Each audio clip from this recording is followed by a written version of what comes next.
Igreja Açores, o programa com a atualidade da Diocese para ouvir aos domingos, ao meio-dia, na sua Antena 1 Açores.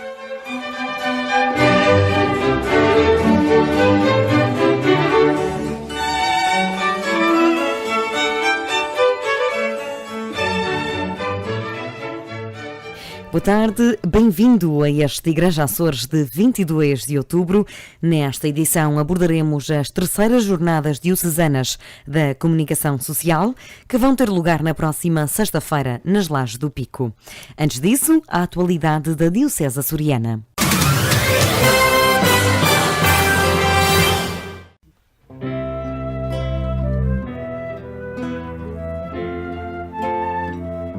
São os acordes, que são banda sonora da Semana dos Seminários, que vai acontecer de 12 a 19 de novembro, sob o tema Fazei o que ele vos disser. A frase proferida por Maria no episódio das Bodas de Canaã inspirou também os seminaristas açorianos na criação de materiais que servirão de suporte às celebrações a nível nacional. O reitor do Seminário Episcopal de Angra enumerou todos os materiais produzidos pela instituição por sugestão da Comissão Episcopal das Vocações e Ministérios. Preparamos nomeadamente o cartaz e a imagem de fundo, que servirá também para as pagelas e para a oração que está por trás da pagela, e também um banner para o Facebook, e depois vários outros recursos que têm a ver com celebração, com vigílias, até a oração do Rosário, uma oração universal, até para as aulas de moral. Fizemos 3 planificações de aulas de moral, 2 catequeses de infância e de adolescência e finalmente também produzimos uma música com alunos, com o Pedro Carvalho e o Aurélio Sousa, que serviram também de base para o encontro e para as formações dos seminários. Os materiais serão usados a nível nacional, mas farão também parte do plano de evangelização na Semana dos Seminários nos Açores. Aqui na nossa realidade, pois vamos procurar fazer aquilo que temos feito, que é irmos pelas várias ilhas, pelas várias ouvidorias, fazendo de facto usando estes trabalhos realizados por nós, que são para todo o país, e para que sirvam também de base para, ou depois a nível das catequeses, das aulas, das próprias eucaristias, dos encontros celebrativos, os seminaristas possam dar um testemunho e estar mais presentes junto das comunidades paroquiais. Houve ainda, por parte do reitor, destaque para o envolvimento dos seminaristas açorianos neste projeto. Estamos de uma maneira de outra, com a música, com os textos, até com a própria formatação dos próprios textos, ou criação de PowerPoints. Tiveram muito envolvidos até na gravação da música, foram entusiastas desta produção de materiais. E também devo ter uma palavra de agradecimento ao serviço da catequese e ao serviço da pastoral das vocações e a outras entidades que nos apoiaram. A Semana dos Seminários pretende aproximar os seminaristas da comunidade e incentivar a descoberta de novas vocações entre os jovens.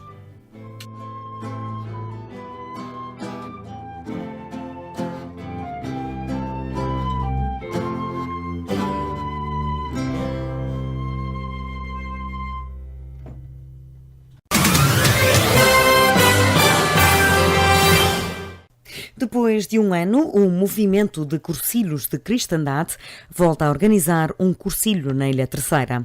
Para os homens, o curso acontece no último fim de semana do mês de outubro e para as mulheres no fim de semana seguinte, o 1º de novembro. Telmo Sequeira, responsável pelo movimento, garante que o encontro é uma experiência única, quer em termos individuais, quer a nível de partilha com o próximo. É um encontro com a pessoa própria, portanto, um encontro consigo mesmo, depois um encontro com os outros, com os amigos, e depois um encontro com Deus, no fim. Uma vez que estes cursos que estão dados, os cursinhos que estão dados, como se chamam, têm sempre aquela vertente da religião, uma vez que estão também movimentos da religião católica. Portanto, vai ser, à luz dos outros anos, uma altura, um momento alto, portanto, para os que vivem no cursilho pela primeira vez, como para os outros que já o fizeram há mais tempo, em que vão poder ver os outros com a alegria de ver 3 dias intensos e de proximidade com Deus. São esperados cerca de 18 homens e 20 mulheres que beberão dos assistentes que já se preparam há algum tempo para o encontro. Para os homens, da qual eu também faço parte, o reitor dos homens será o conhecido Fausto Damas, também faz parte do secretariado comigo e até ele também faz parte do comitê do Organismo Mundial dos Cursilhos Cristandade, é o atual tesoureiro. Portanto, ele é que vai ser o reitor, é como assim se chama, ele é que vai ser o moderador, ele é que tem a responsabilidade, portanto, do Conselho dos Homens, juntamente com uma equipa de mais ou menos 10 outros responsáveis. O diretor espiritual para os homens, uma vez que serão 2, o primeiro, como se chama, o primeiro diretor espiritual será o Padre Helder Miranda, o segundo ainda está um bocadinho em aberto, porque ele ainda está um pouco pendente da sua disponibilidade. Para as mulheres, a reitora será a bem-vinda, também com uma equipa mais ou menos de 10 outras responsáveis, e o diretor espiritual será o Padre Júlio, e portanto o segundo diretor espiritual também penso que está na mesma situação dos homens. Mas de qualquer forma, o Helder Miranda para os homens, o Júlio para as mulheres, reitores, o Fausto Damas e a bem-vinda. Para Telmo Sequeira, a falta de compromisso é um mal da comunidade em geral e, no contexto dos cursilhos, não é exceção. O responsável lamenta que, quando a vida corre bem, os cristãos se afastem de Deus.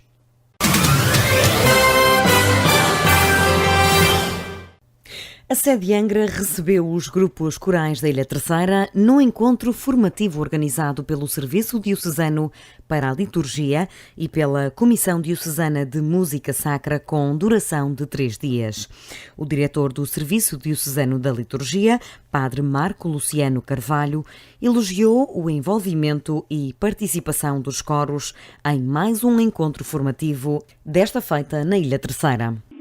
Vem na sequência de uma série de formações que temos vindo a realizar na Diocese, a última na Ilha Graciosa e é agora a vez da Ilha Terceira. Ficámos muito satisfeitos com o número de pessoas que ontem estiveram presentes na Sé Catedral. Fizemos mais uma parte introdutória, no sentido que refletimos sobre a liturgia, fizemos uma reflexão sobre a introdução ao espírito da liturgia, depois houve realmente uma reflexão sobre o sentir o canto litúrgico, o padre Dr. Duarte Rosa sobre o canto litúrgico na Sagrada Escritura, a abordagem também a antigos instrumentos musicais e depois uma parte final também muito interessante sobre o órgão da liturgia. Quanto a talento musical e litúrgico, nos Açores estamos, ao que parece, muito bem. Estamos a falar de um setor que deve ser dos setores mais, para já, dos mais expressivos da paróquia, ou de todas as paróquias, porque quando falamos de liturgia e os setores e os ministérios que estão, enfim, presentes na ação litúrgica, falamos desde o Ministério da Presidência, que são os sacerdotes, falamos dos leitores, falamos dos acólitos, falamos dos ministros extraordinários da comunhão, falamos das equipas de ornamentação, por isso, por aqui já pode ver quantas pessoas, enfim, deste setor interagem, não só durante a semana, mas muito particularmente ao domingo na Eucaristia Dominical, no sentido de que é dos setores que têm mais visibilidade, que têm mais expressão. No que diz respeito ao canto litúrgico, enfim, não há paróquia, isto sim de uma forma muito geral, pode haver uma ou outra, mas de uma forma geral não há paróquia que não tenha um grupo de pessoas, enfim, que anime o canto na celebração.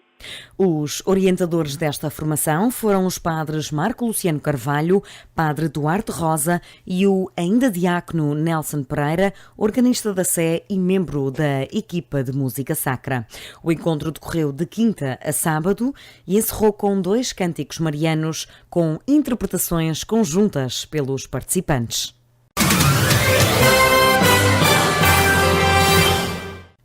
O Conselho Pastoral da Ouvidoria de Ponta Delgada reuniu na passada quinta-feira no Centro Pastoral Pio XII para a aprovação do programa elaborado para o próximo ano pastoral. O ouvidor cônego José Constância admite que a organização da ouvidoria foi revista. Passamos a ter só um ouvidor. Tínhamos um ouvidor adjunto, passamos a ter ouvidor ouvidor titular e um coordenador pelas 3 zonas pastorais. Outro aspecto também a frisar é exatamente 3 zonas pastorais. A ouvidoria tinha 4 zonas pastorais, agora a periferia, as paróquias da periferia uniram-se todas numa só zona. Assim temos 3 zonas pastorais. Outro aspecto também interessante dentro desta orgânica da ouvidoria, por relação agora e para o futuro, uma maior relação de toda a ouvidoria com o Santuário de Santo Cristo e do Santuário de Santo Cristo com toda a ouvidoria. É um santuário diocesano, mas agora uma maior relação com a ouvidoria como tal. O ouvidor, que foi, por sua vez, recentemente nomeado o primeiro vice-reitor do Santuário do Senhor Santo Cristo dos Milagres, destacou outros aspectos da reunião do Conselho Pastoral. As tónicas estão colocadas, como não podia deixar de ser, na pastoral social e nos jovens. Relativamente à pastoral social, estamos a partir da ouvidoria nas 3 zonas, do inquérito que foi feito o ano passado pela pastoral social, e a partir dali, elencados os problemas em cada zona, dar resposta aos mesmos. Neste aspecto, a cidade de Ponta Delgada, dado que tem maior problemática do ponto de vista social, está a organizar-se assim de uma maneira mais acentuada com o seu grupo da pastoral social, que é constituído pelos 5 párocos, o coordenador da cidade, que sou eu, e um leigo por cada paróquia. Relativamente à juventude, estamos também a trabalhar na linha do ensino dos bispos, à escutação ao pensar dos jovens, e em janeiro vai haver uma assembleia dos jovens da ouvidoria, no sentido da caminhada diocesana, rumo também ao congresso da juventude que vai haver no final do ano pastoral 2017-2018. Houve ainda lugar para a aprovação dos encontros Bíblia Aberta.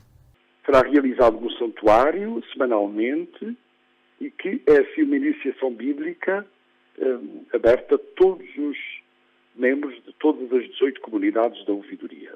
A respeito também da palavra, haverá um curso de iniciação para os catequistas da ouvidoria em janeiro.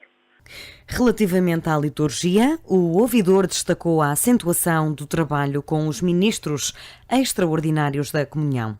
Todas estas propostas foram aprovadas por unanimidade no Conselho Pastoral da Ouvidoria de Ponta Delgada.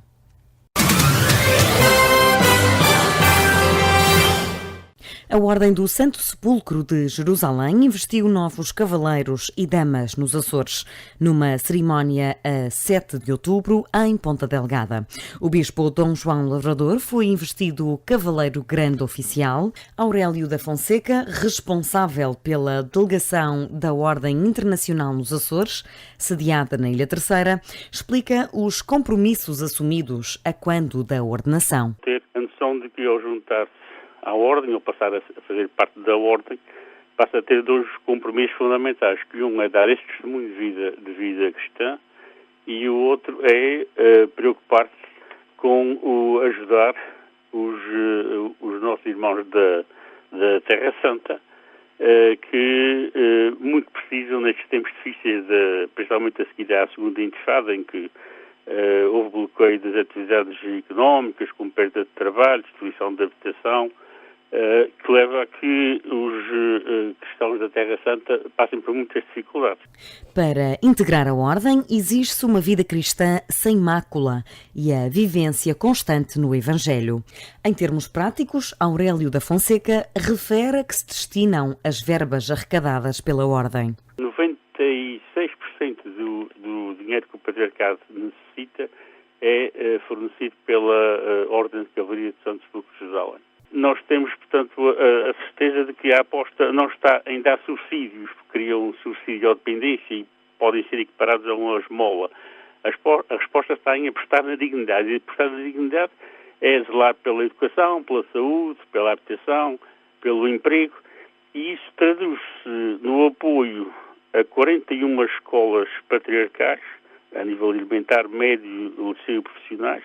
Apoiamos também uma universidade em Madabá, na Jordânia, e depois asilos, dispensários, orfanatos, alojamentos para jovens famílias cristãs, e nestas 68 paróquias que constituem o Patriarcado Latino de Jerusalém, nas 41 escolas trabalham à volta de 1.500 professores e funcionários. Portanto, há aqui uma aposta muito grande nesta parte social, cultural, caritativa das obras e instituições da Terra Santa. Sem isto, dificilmente sobreviveriam. A Ordem do Santo Sepulcro de Jerusalém, que em Portugal possui cerca de 300 membros, é uma associação de fiéis leigos, aberta também ao clero, à qual é confiada pelo Papa a missão de assistir a Igreja da Terra Santa, ao mesmo tempo que incentiva os seus membros à prática da vida cristã.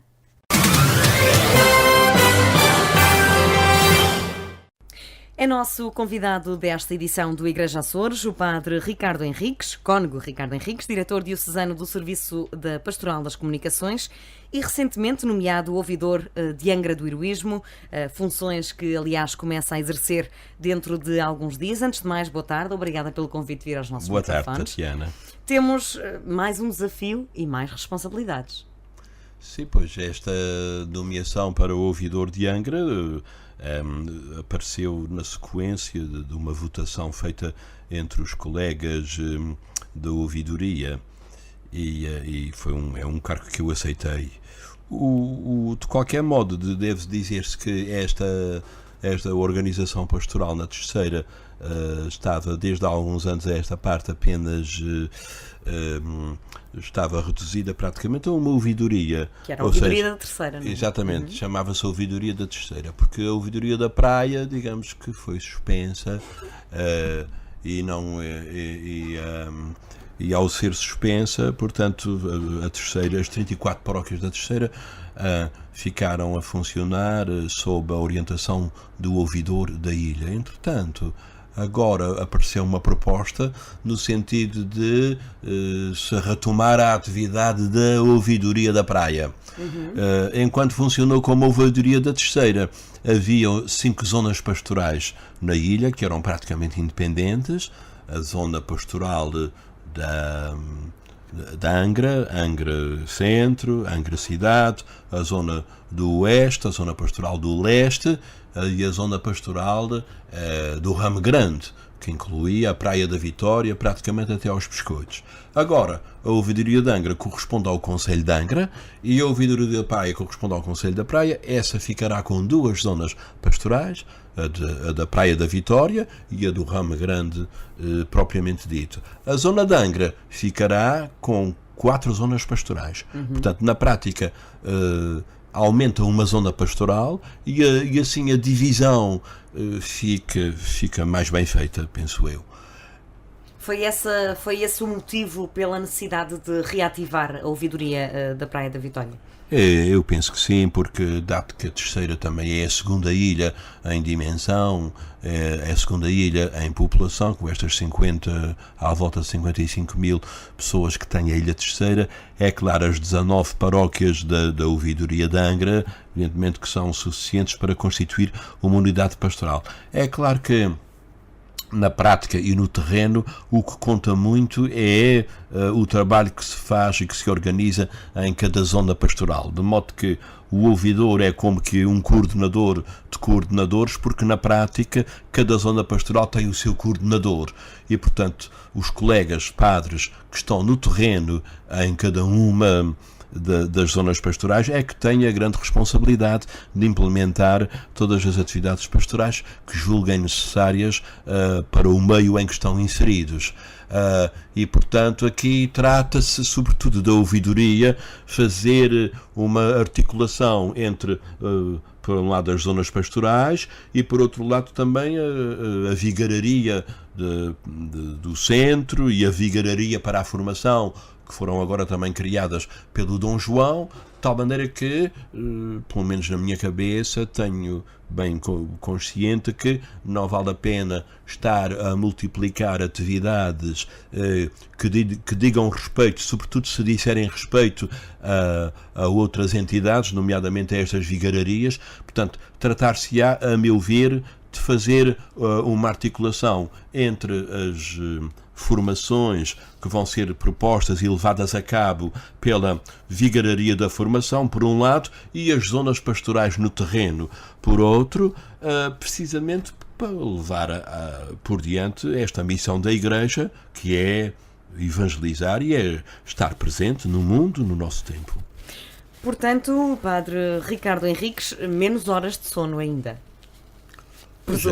Provavelmente sim, é um pouquinho mais de trabalho e de articulação com os outros colegas para levarmos por diante aí as atividades pastorais que forem tidas por bem levar a efeito, sim. Mas foi na condição de diretor diocesano do Serviço da Pastoral das Comunicações que foi convidado para este programa, isto porque estamos a antever a 3ª edição das Jornadas Diocesanas da Comunicação Social. Vai acontecer no próximo dia 27 de outubro. Porquê 27 de outubro e porquê Ilha do Pico?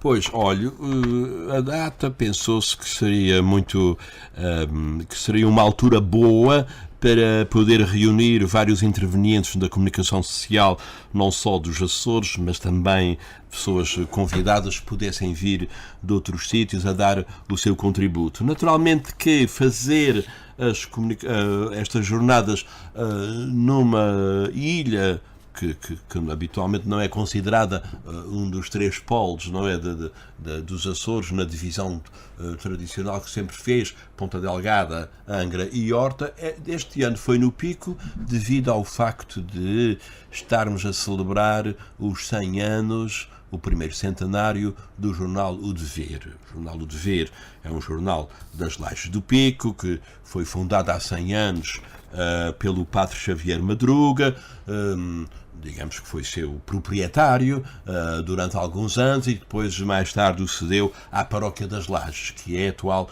proprietária. Mas, de qualquer modo... Portanto, era um órgão de comunicação social privado e passou a ser da Igreja. Uhum. Não propriamente propriedade da Diocese, mas propriedade de uma paróquia da Diocese. E nesse sentido é um dos 2 jornais, de uma das 2 publicações que estão em vigor ainda nesta altura.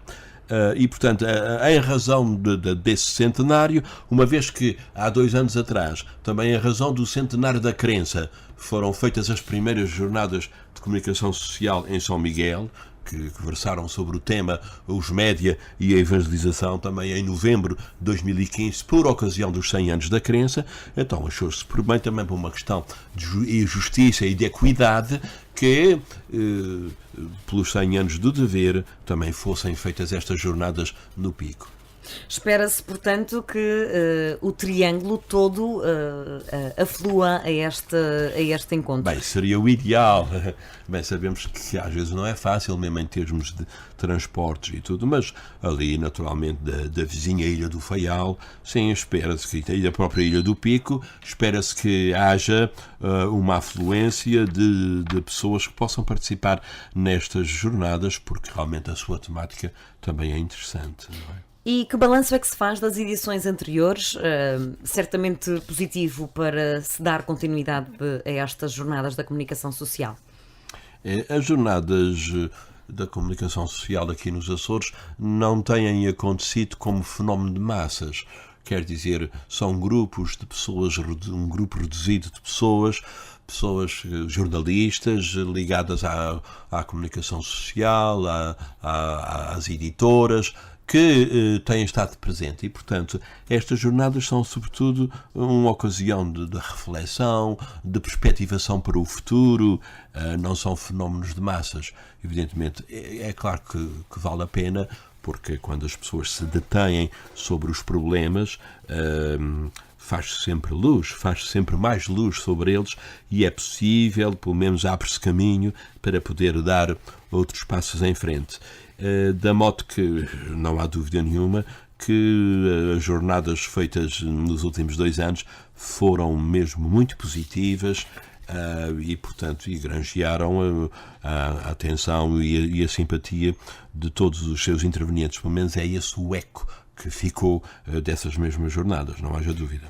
Com o tema A Construção da Verdade no Mundo Global, como é que se chega a este tema tão importante? Pois este tema realmente é importante porque até quase que vem um pouquinho em ligação também com os temas anteriores, uma vez que já tínhamos falado dos média e da evangelização, depois a comunicação como uma ponte para a inclusão, que foi a temática do ano passado, mas é preciso ver, evidentemente, esta comunicação, que objetividade é que traz. Quer dizer, a comunicação, mas comunicação do quê? O que é que nós comunicamos? E a verdade, o que é? É essa a pergunta, até que já vem no Evangelho. O que é a verdade? De maneira que a verdade é uma verdade construída. Em que sentido é que nós temos acesso, ou em que sentido é que nós comunicamos a verdade objetiva? Há uma verdade objetiva desligada da verdade de cada um? Será que há? Será que não há? Será que alguma vez houve? Este tipo de questões interessa muito ao nível do pensamento, ao nível da interrogação. Quer dizer, por um lado, os factos são factos, acontecimentos são acontecimentos, mas o modo como cada um olha para eles, o modo como cada um recolhe deles alguma informação para transmitir, esse modo certamente está condicionado pela pessoa no que ela é desde a sua origem, pela pessoa no que ela é na sua evolução, de todos os contributos que recebeu do ponto de vista cultural, do ponto de vista formativo, do ponto de vista religioso. Tudo isso entra na construção do ser. Todas as influências que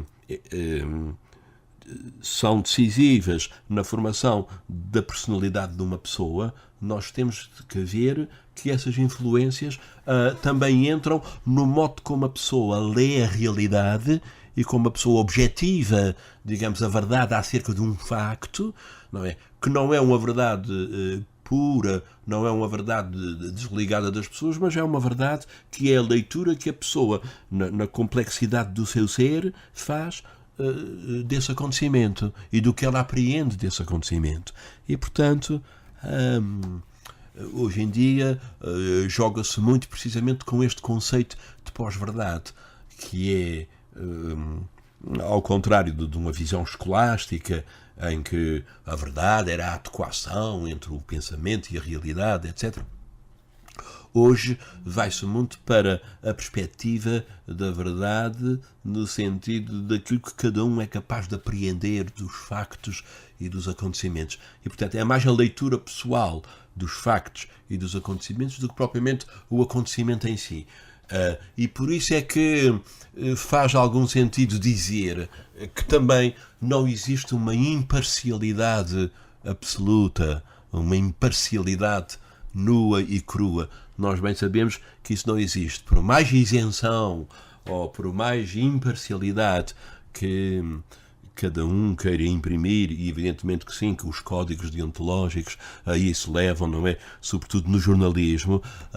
A verdade, porém, é que cada jornalista, nomeadamente, cada jornalista, quando desempenha o seu trabalho, traz a sua história, traz a sua maneira de ver, traz todos os elementos que contribuíram para a sua evolução, e isso falo-á ver os factos de uma certa maneira e não de outra. E é um contador de histórias, no fundo.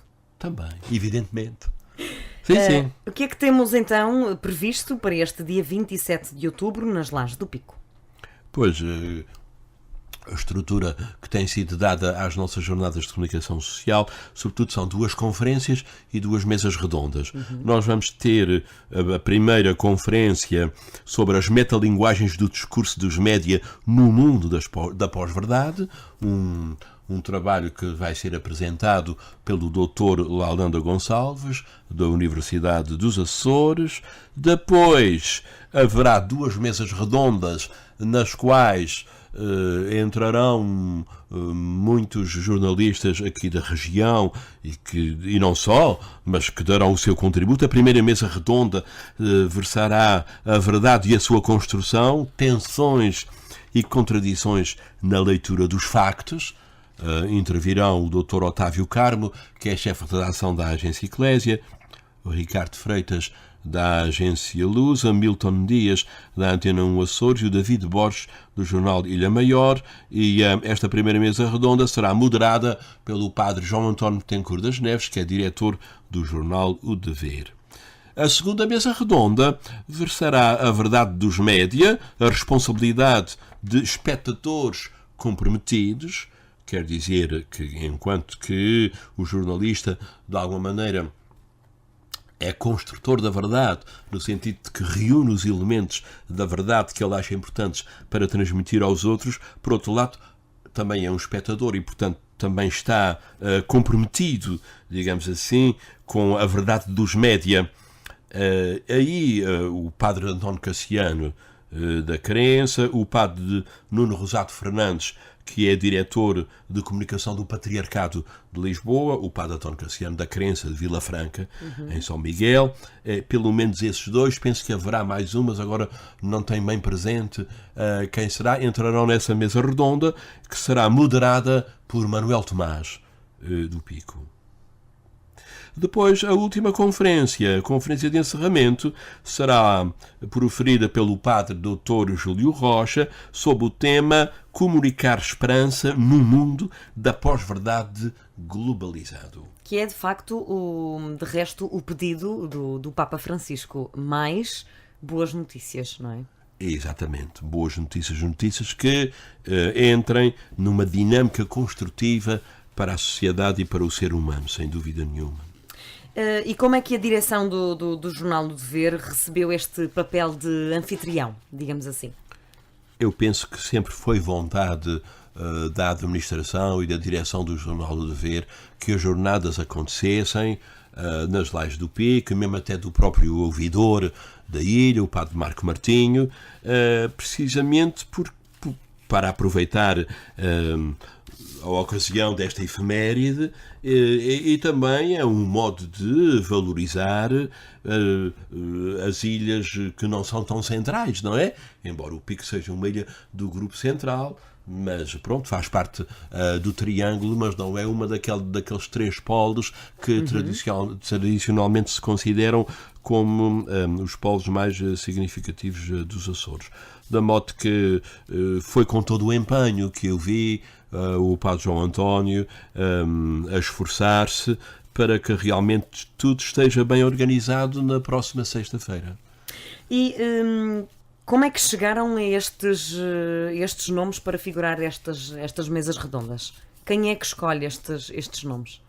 Pois é, estes nomes, a doutora Carba Rodeia é aquela que faz praticamente todos os contatos para se organizar estas jornadas culturais, estas jornadas de comunicação. Exatamente, pois ela faz parte aqui do nosso serviço e depois, evidentemente, não tem o menor sentido de censura, mas nós conversamos sobre os nomes que podem ser os mais adequados para os objetivos que são pretendidos e regra geral, conseguimos sempre consensos, não há grandes divergências, antes pelo contrário. Como referíamos há pouco, o Papa Francisco pede mais boas notícias. Acha que algum dia o mundo vai ouvi-lo e vai centrar-se de facto nesta visão mais cor-de-rosa do mundo e que transmite mais esperança? Se o mundo, é para aí que caminhamos. Pergunta se o mundo vai ouvir este pedido.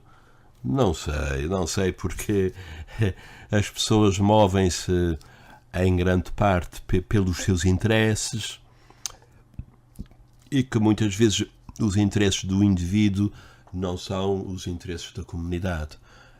E, portanto, o conceito de bem comum penso que não entra na gramática de muita gente.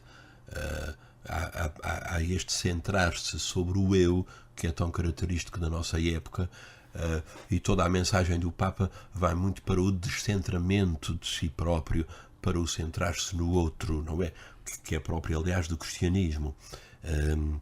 E isso evidentemente que faz parte da dinâmica da Igreja, do ser Igreja, do estar na Igreja, da construção da comunidade, mas não se vê que o mundo, na sua organização económica, mesmo até na sua organização social e política, se deixe muito levar por essa ideia do centrar-se no outro e não em si próprio, não é?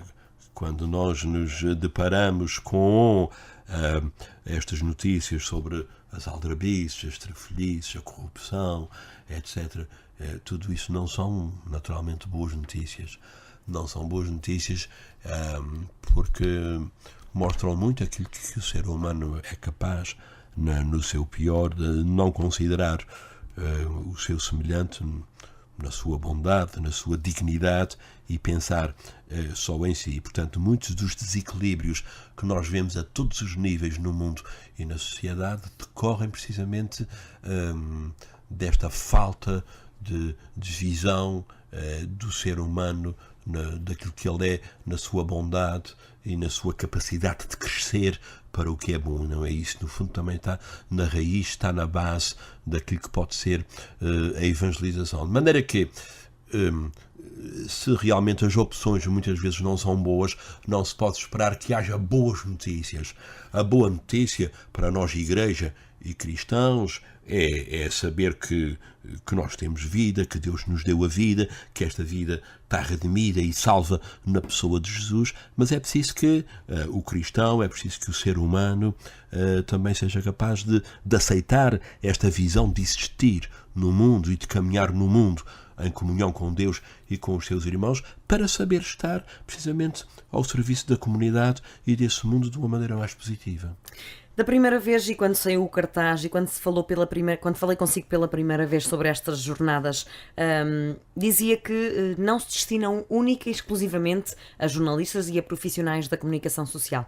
A quem é que se destinam estas jornadas? Na prática, a reflexão destas jornadas destina-se a toda a gente. Portanto, todos podem ir, sobretudo faço um apelo às pessoas que habitam no Pico e no Faial, que tomem parte nestas jornadas. No fundo, todos comunicamos, não é? Exato, elementos mesmo, alunos das escolas, se for possível. Acho que era muito interessante, sobretudo das escolas secundárias. Penso que teria bastante interesse, porque vai despoltar certamente uma reflexão sobre estas realidades e sobre a importância, não é, digamos, do ser humano enquanto realidade que se constrói comunicando, recebendo e fazendo comunicação. Comunicação social, comunicação na sociedade, cinge-se cada vez menos só aos órgãos de comunicação social oficiais, que nós designamos como OCS. Quem é que está a perder a capacidade de comunicar no mundo? Se é que há uma resposta. Eu não sei se há uma resposta para isso. Quer dizer, por um lado, a gente vê que nas redes sociais toda a gente escreve, toda a gente é como quem diz, mas quer dizer, há uma grande maioria de pessoas que escreve nas redes sociais, até com muitas frequências nos órgãos da comunicação social há notícias sobre o que foi dito ou não foi dito nas redes. Quer dizer, o que está nas redes, o que é posto nas redes é objeto de notícia, que é uma coisa interessante que a gente há 20 anos não imaginaria uma coisa assim. Que era o que se dizia no café e que ainda se diz no café, portanto não era transposto para a vida oficial, digamos evidentemente, assim. Mas agora toda a gente pode ter acesso a tudo. Portanto, por um lado, há um excesso enorme de informação, até de pontos de vista pessoais que podem não ter grande interesse e que estão restritos a um âmbito muito curto e que não têm interesse para a grande maioria, evidentemente. Isso é um ponto de vista. Por outro lado, a comunicação humana, propriamente, ou seja, as pessoas estarem umas com as outras e a relação das pessoas umas com as outras, penso que no futuro é algo que se deva cultivar cada vez mais, porque pode-se escrever muitos textos nas redes sociais, mas pode não haver grande sintonia, grande comunicação do ponto de vista humano. Podem-se partilhar palavras escritas, mas não haver proximidade entre as pessoas, quer dizer, e esta proximidade, este estar uns nos outros, na comunhão, na sintonia, na partilha de ideias, na realização de objetivos comuns, que parta de valores comuns a todos, em todos os âmbitos da vida e da sociedade. Eu penso que isso está muito para além da comunicação social. Isto está muito para além da comunicação que possa acontecer através de redes ou de televisões, ou jornais, ou rádio, ou dos meios de comunicação tradicionais. De maneira que eu penso que o ser humano tem que ser cada vez mais educado num mundo que é tão disperso, em que há um excesso enorme de informação que se recebe desde pequeninos. O mundo, assim, desta maneira, tem que, a meu ver, tem que caminhar para a importância daquilo que é a proximidade entre as pessoas, a relação dos pais entre si, a relação pais-filhos, sobretudo em casa e também nas escolas. Esta proximidade penso que é muito importante. Portanto, uma espécie de personalização da relação das pessoas entre si, penso que é muito importante para um crescimento equilibrado do futuro. Padre Ricardo, deixo os nossos microfones disponíveis para convidar os nossos ouvintes a estarem no dia 27 de outubro, na próxima sexta-feira, no auditório do Museu dos Baleeiros, na Ilha do Pico. Eu queria dizer, sobretudo, aos habitantes do Pico e também do Faial e de São Jorge, que ali estão mais pertinho, realmente para esforçarem-se, não só os colegas sacerdotes, mas outras pessoas também disponíveis e interessadas, fazerem um esforço para estar presente nestas terceiras jornadas diocesanas da comunicação social, que vão versar esta temática tão interessante, que é a construção da verdade num mundo global, e que isso vai ser um contributo seguramente importante para o crescimento de todos. Muito obrigada, Cônego Ricardo Henriques, diretor diocesano do Serviço da Pastoral das Comunicações, que está a organizar este encontro na Ilha do Pico na próxima sexta-feira. Obrigada por vir aos nossos microfones. Muito obrigado. E muito sucesso para mais esta edição das Jornadas Diocesanas. E nós regressamos na próxima semana com mais um convidado e com mais informação da Diocese Açoriana.